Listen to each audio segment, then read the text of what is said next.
Guys, मैं स्मिता मिश्रा आप सभी का स्वागत करती हूं आपके अपने चैनल पढ़ो इंडिया हिंदी में, जहां पे हम यूजीसी नेट जेआरएफ की तैयारी कर रहे हैं। तो जो फर्स्ट पेपर हम तैयार कर रहे हैं टीचिंग एप्टीट्यूड के, जो हम 500 क्वेश्चन लगाएंगे। 500 क्वेश्चन किस लिए लगा रहे हैं? क्योंकि हमें ये 5 जो क्वेश्चन हमारे आएंगे, ये 10 अंक हमें लेना है। वो हम इन 500 प्रश्न में से ही सही करने का ठान लिया है कि हमें ये 5 टीचिंग जो क्वेश्चन आएंगे टीचिंग के, वो जो है हमें इन 500 क्वेश्चन के माध्यम से ही सही करने का प्लान बनाए हैं। क्योंकि 500 प्रश्न 5 क्वेश्चन के लिए अभ्यास। टीचिंग का पूरा पार्ट पढ़ा दिया है, क्वेश्चन भी करा दिए हैं, पीवाई एमसीक्यूज भी करा दिए हैं, एमसीक्यूज भी करा दिए हैं। लेकिन जो आपकी अक्टूबर में एग्जाम होने वाला है ना, अक्टूबर में, उसके लिए ये क्लासेस बहुत ही महत्वपूर्ण होने वाली हैं। तो आज लाइव नहीं चली, ऐसा तो है नहीं कि रोज लाइव नहीं चल पाएगी, है ना, लेकिन लाइव नहीं चली कोई बात नहीं, मैं आपको ये क्लास दे रही हूँ। 30 क्वेश्चन हमने कंप्लीट कर लिए थे टीचिंग के, और आज मैं यहाँ पे आपके जो है 30 क्वेश्चन कंप्लीट कराने वाली हूँ। ठीक है, तो पहला जो क्वेश्चन हमारा है, दूसरे पैसों की अपेक्षा अध्यापन को किसी के द्वारा वरीयता क्यों दी जानी चाहिए? तो ए है मानवता की सेवा के लिए, अध्यापन के प्रति प्रेम के लिए, युवकों के प्रति प्रेम के लिए, अध्यापन के विषय के ऊपर कौशल प्राप्ति के लिए। तो 31 नंबर करेक्ट आंसर क्या हो जाएगा? आप अपना आंसर कमेंट बॉक्स में बता सकते हैं। अध्यापन के प्रति प्रेम के लिए, वी ऑप्शन क्लियर हो जाएगा। मित्रों, 32 नंबर हमारा क्वेश्चन है, यदि छात्र क्लास में ना आए तो एक अध्यापक की हैसियत से आप क्या करेंगे? तो भाई चिल्लाने से तो काम चलेगा नहीं, फिर तो ये कहना पड़ेगा भाई आओ क्लास में पढ़ने, आपका भला होगा, पढ़ने से एग्जाम क्लियर हो जाएगा, है ना। वास्तविकता की उपेक्षा, अध्यापन को रुचिकर तथा प्रभावी बनाने की कोशिश करेंगे, छात्रों को दंड देंगे, पीटेंगे ना, डंडा लेकर आएंगे, क्यों नहीं आओगे तुम क्लास में। लेकिन ऑफलाइन होती तो चल जाता, ऑनलाइन है ना तो नहीं चलेगा, आपकी मर्जी। कारण समझना तो उसे दूर करना। तो करेक्ट आंसर जो हो जाएगा कि यदि छात्र क्लास में ना आए तो एक अध्यापक की हैसियत से आप क्या करेंगे? तो करेक्ट आंसर जो हमारा 32 का हो जाएगा। तो कारण जानेंगे कि क्यों नहीं आ रहे हैं, ना। रुचिकर है, जब आएंगे तभी तो उनको लगेगा कि रुचिकर है क्लास, और जब आ ही नहीं रहे हैं तो कैसे पता? तो हम समझेंगे कि कारण क्या है और उसको दूर करने की कोशिश करेंगे। डी ऑप्शन क्लियर हो जाएगा। 33 नंबर क्वेश्चन हमारा है, निम्नलिखित में से एक विकल्प को चुनिए जिसे आप उस समय सर्वोचित समझते हैं जबकि छात्र अपनी कक्षा में ध्यान नहीं दे रहे हैं।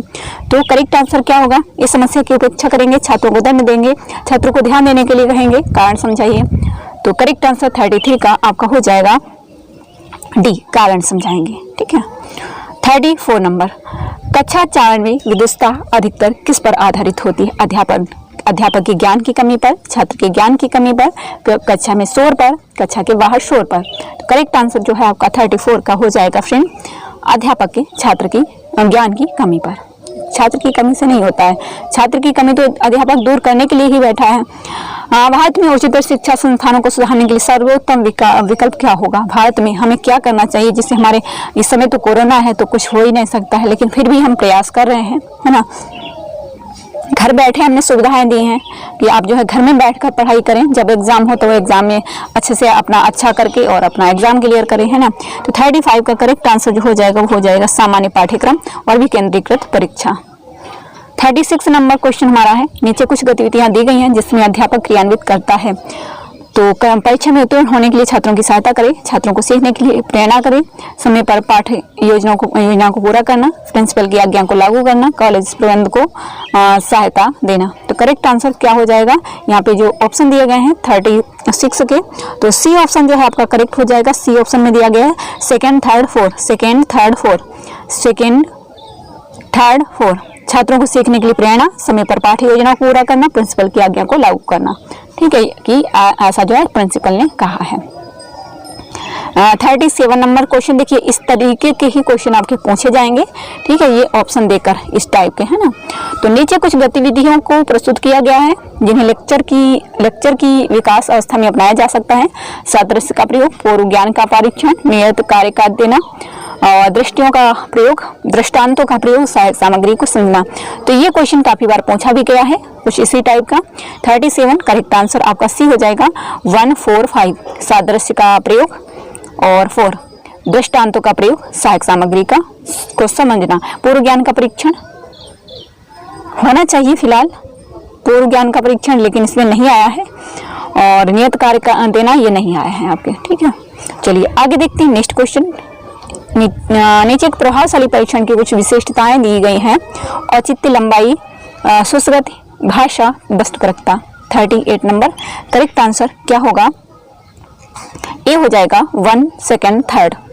औचित्य, लंबाई और सुगति, मतलब सुगति का सुगम्य तरीके से बनाना है ना, सुगम्य तरीके से गति चलाना। भाषा से संबंध नहीं है, वस्तुपरकता नहीं है। ए ऑप्शन जो है मूल्यांकन के लिए सबसे मूल्यांकन करना ना, मूल्यांकन के लिए सबसे प्रभावशाली परीक्षण की विशेषता का निम्नलिखित में से कौन सा योग सर्वाधिक उचित है? तो ये आपका करेक्ट होगा। नेक्स्ट जो क्वेश्चन हमारा है 39 का देखेंगे। बहुत ही अच्छे क्वेश्चन है मित्रों, ध्यान देना आप लोग, ठीक है।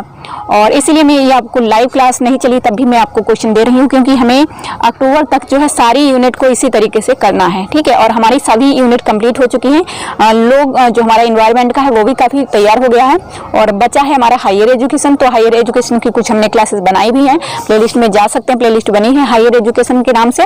और अब मैं जो है क्रम से आपको पढ़ाने वाली हूँ जल्दी ही हायर एजुकेशन, ठीक है। क्योंकि हम ये सोच रहे हैं कि जो महत्वपूर्ण है वो हमें पढ़ना पहले जरूरी है ना।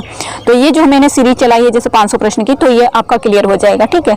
बीच बीच में मैं हायर एजुकेशन की क्लास भी लाती रहूंगी, इससे वो भी क्लियर हो जाएगा हमारा, और ये भी चलता रहेगा, ठीक है। और फिर मैं सिर्फ और सिर्फ एमसीक्यू लेकर आऊंगी आप लोगों के लिए, ठीक है। नीचे एक पाठ के कुछ मनोवैज्ञानिक अनुक्रम दिए गए हैं जिस एक अध्यापक को अनुसरण करना चाहिए। परिचित से अपरिचित, सामान्य से गूढ़, सफल अनुभव को निश्चित करना, आगमिक से निगमिक, अज्ञात से ज्ञात। क्या कहा गया? पाठ के मनोवैज्ञानिक अनुक्रम में कौन सा योग सर्वाधिक उचित है जिसे एक अध्यापक को अपनाना चाहिए? 39 करेक्ट आंसर जो है आपका हो जाएगा बी 1, 3, 4। 1 परिचित से अपरिचित, 3 सफल अनुभव को निश्चित करना, और 4 आगमिक से निगमिक, अज्ञात से ज्ञात नहीं होगा। चलिए नीचे 40 नंबर जो हमारा क्वेश्चन है, नीचे शिक्षकों के गुणों का उल्लेख किया गया है। तो शिक्षकों के गुण समझना, विषय वस्तु का ज्ञान, प्रभावी मौखिक संप्रेषण, कम्युनिकेशन अच्छा होना चाहिए, सुखद स्थिति, छात्रों के आदर का पात्र होना, समुदाय के नेताओं के आदर का पात्र होना। तो देखिए ये तो करेक्ट होगा नहीं। 40 नंबर करेक्ट आंसर जो है आपका डी हो जाएगा। देखिए छात्रों के आदर का पात्र, अब छात्र आदर करें या ना करें, है ना, शिक्षक को इससे मतलब नहीं होना चाहिए। कौन सा जो है किसी प्रभावित शिक्षक में गुणों के निम्नांकित मेलों में से कौन सा मेल होना चाहिए? देखिए विषय वस्तु का ज्ञान होना चाहिए, तो फर्स्ट हो गया। प्रभावी मौखिक संप्रेषण होना चाहिए, सेकेंड हो गया। सुखद स्थिति का सुखद स्थिति, तो ये भी होना चाहिए। छात्रों के आदर का पात्र होना, जरूरी नहीं है छात्र आदर करेंगे तो उन पर निर्धारित करता है ना, तो ए ऑप्शन आपका करेक्ट हो जाएगा। नेक्स्ट क्वेश्चन आ रहा है, यहाँ पर कुछ भूमिकाओं का उल्लेख किया गया है जिन्हें अध्यापकों को कक्षा में निभाना चाहिए। सहकारी अधिगम को प्रोत्साहन, कार्योन्मुख शिक्षण, बिल्कुल दोनों सही होने चाहिए। और नेक्स्ट जो आगे दिया गया है आपका वो क्या है? अधिगम कर्ताओं का अभिप्रेरण, प्रबंधन निर्देशों का पालन। तो 41 करेक्ट आंसर जो है आपका होना चाहिए बी 1, 2, 3 और 4। तो ये वाला आपका होना चाहिए, वो उधर सारे, और ये नहीं होगा। अधिगमकर्ताओं का अभिप्राय नहीं, प्रबंध निर्देशों का पालन करना, ये आपका करेक्ट हो जाएगा। इसको आप एक बार यहाँ पे देखेंगे, ये आपका होना चाहिए। देखिए सहकारी अधिगम को प्रोत्साहन देना, और कार्योन्मुख शिक्षण मतलब अपने कार्य के प्रति उन्मुख होना चाहिए। और शिक्षक का कार्य क्या है? विद्यार्थियों को पढ़ाना, उनको अच्छी शिक्षा देना, है ना। 42 करेक्ट क्या होगा? क्वेश्चन को पढ़ेंगे। नीचे किसी व्याख्यान के प्रारंभिक चरण से संबंधित कुछ क्रियाओं का उल्लेख किया गया है। प्रस्तुत अवतरण को भावी अधिगम से संबंध करना, प्रस्तुत प्रकरण को पूर्व पठित प्रकरण से संबंध करना, छात्रों में रुचि जागना, उन्हें अभिवेदित करना, पूर्व ज्ञान को जांचना, विषय वस्तु से प्रेरणा। तो करेक्ट आंसर आपका क्या होगा? 42 में देखते हैं, प्रस्तुत प्रकरण को भावी अधिगम से संबंध करना, बिल्कुल सही है। प्रस्तुत प्रकरण को पूर्व पठित प्रकरण से संबंध करना, ये भी सही है। छात्रों में रुचि जगाना, उन्हें अभिप्रेरित करना, ये भी सही है। पूर्व ज्ञान को जांचना, विषय वस्तु से प्रेक्षण, ये इतना सही नहीं है, लेकिन ये आपका बिल्कुल सही है। 43 नंबर क्वेश्चन आपका है, यहाँ पर व्याख्यान के सुदृढ़ीकरण चरण से संबंधित कुछ क्रियाओं का उल्लेख किया गया है। पुनरीक्षण अथवा संक्षेपण करना, छात्र अधिगम की जांच करना, गृह कार्य देना, छात्रों में पाठ के प्रति रुचि जागृत करना। करेक्ट आंसर क्या होगा मित्रों? 43। तो 43 का करेक्ट आंसर आपका हो जाएगा सी। देखिए 5 तो व्याख्यान के शुरू। अच्छा हाँ, देखिए यहाँ पे फ्रेंड देखेंगे पुनरीक्षण अथवा ये जो संक्षेप है ये नहीं होगा। छात्राधिगम की जांच करना ये सही होगा बिल्कुल। और गृह कार्य देना ये भी सही है। छात्र में पाठ के प्रति रुचि जागृत करना ये भी सही है। तो सेकेंड, थर्ड, फोर्थ, सेकेंड,